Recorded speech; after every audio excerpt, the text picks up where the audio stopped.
Pamela Bruns-Green, born and raised in North Tonawanda, and chased degrees. I've been a forever student, and little did I know that I will always be a forever student, but I was chasing degrees because I knew things, and I didn't think that people would believe me that I knew things. So I have 2 bachelors, 2 masters, a PhD that I finished and a PhD that I didn't finish. So I grew up pretty much as everything was black and white. There were no shades of gray. It was you were either good, you were bad, it was right, it was wrong. There was no middle ground. Probably the worst thing that's ever happened to me also turned out to be the best thing because it taught me the most, which was losing my mom. I was in my 20s when my mom died, and it made me look at things completely different. It also made me go for my first spiritual reading because I had to believe that I could talk to her. The reading was spot on. I was blown away with how accurate it was. And in that reading was all this information about how amazing I was as a medium.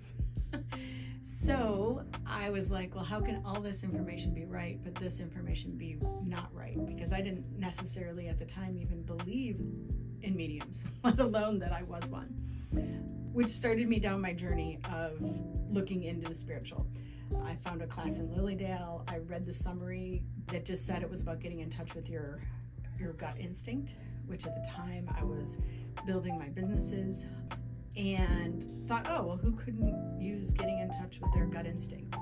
Got into the class to find out that it was a mediumship class, which I had no idea. I was like, well, I'm here.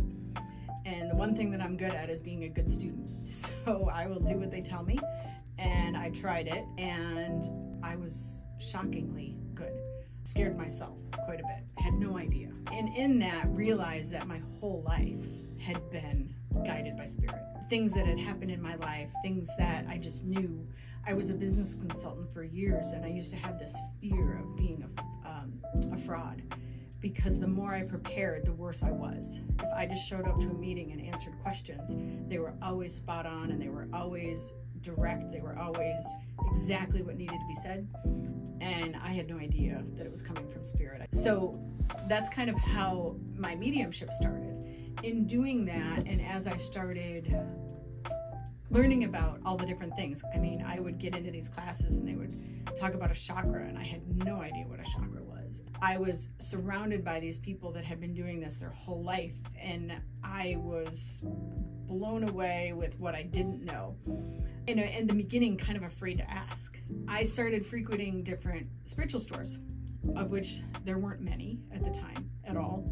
I was saving my money for this store that I wanted to open. People joke with me all the time, like, oh, you finally are opening your dream. I absolutely never had a dream to open a retail store ever in my life. And I 1000% never would have said that I would have had a spiritual store. But I was a business person, and I saw a huge opportunity, and I was medium, which I was working on the side. And my best friend was getting kind of pushed out of her job and finally had enough and quit her job and came to me and said, well, when are you going to start this store? And I was like, doggone it, now you're making me do it. Because she's older than me and didn't have health insurance and didn't have anything. And I'm like, what are you going to do? So I literally started the store because Marge quit her job and needed a job and needed health care. And I know that sounds absolutely crazy, but the reality of it is I probably wouldn't have started the store because I was a saver. I live my principles as far as everything that I teach. I always say that if you're walking down a path and it feels like you are walking through the mud, then you're on your path, not God's, because God's path should be easy and there shouldn't be struggles. There shouldn't be hiccups. And unfortunately, we live in a society that says the struggle is the value and that we value the struggle more so than the ease. And I think that that's actually against God's will. God would never want us to struggle. We want to learn and grow. We choose the struggle. And so I originally wanted to be at 90 Webster Street. I came to 90 Webster Street. They wanted a lot for the rent. And I was very scared to get into a long-term lease. I found a place in Niagara Falls that was a great lease. I was actually excited. I was going to be on 3rd Street, which was the up and coming street.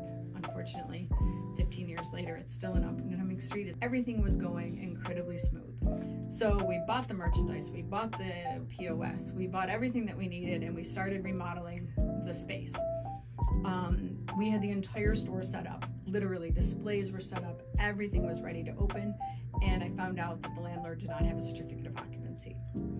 Now, my belief on, again, if things start to get tough, you need to hang a left. And so society will say, if somebody puts a roadblock, our society says, knock it down, go under it, go around it, climb over it, and get to your goal. I believe God puts the roadblock there to tell you to take a left, because something on the left is better for you than you ever thought, but you just didn't know it. And I found that out on a Monday. On Tuesday, I packed up the entire store and put it into my garage.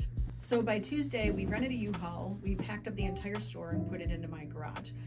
I literally spent about 2 hours sitting in the parking lot of St. Mary's Hospital, convinced I was having a heart attack, as the pain was going down my arm and then in my chest. But I kept telling myself, no, it's just your anxiety, it's just fear. I never did go into the ER, but I was close a couple times because I thought for sure I was having a heart attack. By Tuesday, once we moved everything, there was an odd piece that I had that, nope, this was right. Now I had an entire store in my garage and no place to sell it. I came back to 90 Webster and made an offer on the property. They said no. So I said, okay. Then I talked to a friend of mine who said to go to Wilson Harbor, where they had little shops. And I knew as soon as they said that, that's where we're going. So we found out on Monday. Tuesday packed up the store. Wednesday I went to look at the place in Wilson, and we were open for business on Friday. Our building was significantly smaller than what we had. We had to do readings outside. We put a tent outside to do readings because we didn't have room in the retail store, but we were open.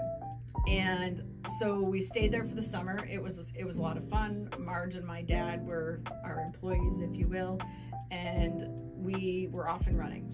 Not realizing that Wilson literally rolls up their sidewalks at the end of the summer, we came to September and we couldn't stay open if we wanted to because they were closed and that was it. We were done. We could come back again in the spring. And I was like, well, now what am I going to do? At this point, I've moved the store twice, actually technically 3 times. Ironically, 90 Webster had changed hands with the realtors. And I knew him. I was also a realtor in my previous life. I called him and I said, listen, Webster Street's been up for rent for years. I said, I will give you $500 a month and you can keep your sign for rent in the window. And I said, if you get a better offer, let me know. And we got it for $500. So then we moved the store yet again to 90 Webster, which is where I wanted to be from the very beginning. It started with a lot of my insecurities as far as being afraid to pay rent, being afraid to buy product. I was so debt averse that I wouldn't spend it unless I had it. We wouldn't be here today if I hadn't learned through that and grown through that. But if I look at all the different things that starting this store actually helped me, it really solidified my belief that the path shouldn't be difficult. And that if you are struggling in a business or if you are struggling in life, if you're struggling in a relationship, then you're pushing your agenda, not God's agenda. And that as scary as it is to hang a left because you don't know what's there, that's really God just trying to tell you that there's something more for you. It also solidified in me that I have my safety nets, and no matter what, I'm gonna still be who I am. And also to be flexible, because the way that I thought the store was gonna go was the exact opposite of really what happened. But me having product is gonna make me money. So there was a lot of learning that I had to do, and there was a lot of growing up as far as like getting out of that saver mindset. And that was me choosing growth over comfort.